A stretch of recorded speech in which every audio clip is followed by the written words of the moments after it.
पूर्वी झालेल्या भांडणाचा राग मनात धरून मारहाण केल्याप्रकरणी तिघांविरुद्ध सदर बाजार पोलीस ठाण्यात गुन्हा दाखल करण्यात आला आहे।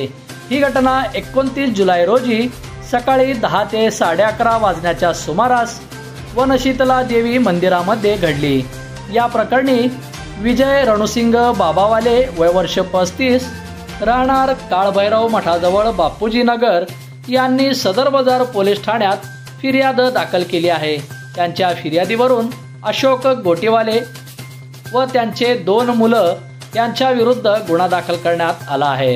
याबाबत मिळालेली अधिक माहिती अशी की वनशीतला देवी मंदिरामध्ये आषाढ सणानिमित्त देवीचे दर्शन घेण्यासाठी फिर्यादी व फिर्यादी यांचे 4 मुले घेऊन जात असताना दर्शन घेऊन फिर्यादी व त्यांचे मुलं मंदिरमध्ये बसले होते।